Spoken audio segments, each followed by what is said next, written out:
আজকে যে খাবারটা বানাবো এটা বাঙালির খুব প্রিয় এবং খুব সহজ একটা পিঠা। এর জন্য প্রথমেই নিয়ে নেব গুড়, এটা স্বাদ মতো। এরপর নেব আটা, ময়দা, চালের গুঁড়া, চিনি স্বাদ মতো, আর উষ্ণ গরম পানি দিয়ে ব্যাটারটা গুলিয়ে নিতে হবে। সাথে গুঁড়ো দুধ দিয়ে নেবেন, ওটা আমি আসলে স্কিপ করে গেছি ভিডিওটা, পরিমাণগুলো স্ক্রিনে দিয়ে দিয়েছি। এরপরে একটা প্যানে পর্যাপ্ত পরিমাণে তেল দিয়ে ওই তেলটা গরম হওয়া পর্যন্ত অপেক্ষা করতে হবে। হাই হাই, এ কি, আমার ব্যাটারের উপরে মাছি এসে বসেছে। মাছি মানেই তো অস্বাস্থ্যকর। তাই আমি দেরি না করে নূরজাহান্স থেকে নিয়ে আসা এই ফ্লাই গ্লু বোর্ডগুলো খুলে আমার ব্যাটারের পাশে রেখে দিলাম।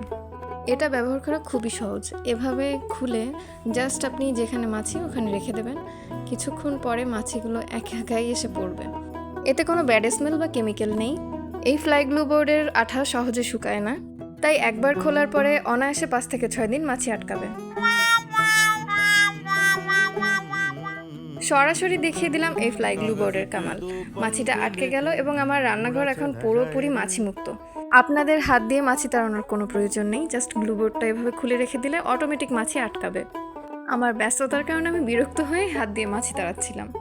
ব্যাটারটা এমন ঘন করতে হবে যেন চামচের গায়ে যেভাবে লেগে আছে এভাবে লেগে থাকে, তাহলে পিঠাগুলো সুন্দর হবে। আগে হতো কি, আমার এই পিঠার ব্যাটারটা অনেক বেশি তরল হয়ে যেত, যে কারণে আমার পান পিঠাগুলো অক্টোপাসের মতো হয়ে যেত। আমি পিঠাগুলো একটু বেশি কড়া করে ভেজে নিচ্ছি, লাল লাল করে, কারণ আমরা এই ধরনের পিঠা খেতে খুবই ভালোবাসি।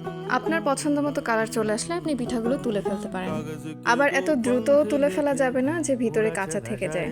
এই পিঠাটা হবে খুবই নরম তুলতুলে, কারণ এটাতে ব্যবহার করেছি আটা এবং ময়দা। আপনি যদি পিঠাটা একটু শক্ত করে বানাতে চান তাহলে শুধু চালের গুঁড়ি দিয়ে বানালেই হবে। আমি যতদূর জানি আমাদের বাংলার মা নানিরা আগে অথেন্টিক পান পিঠা বানাতো শুধুমাত্র চালের গুঁড়ি দিয়ে, কিন্তু নরম তুলতুলে পিঠা খেতে হলে আপনাকে অবশ্যই আটা এবং ময়দা ব্যবহার করতে হবে। আমার সব পিঠা বানানো শেষ, এবার একটি পিঠা দেখিয়ে দিচ্ছি কতটা সফট হয়েছে এবং ভিতরটা একটুও কাঁচা নেই।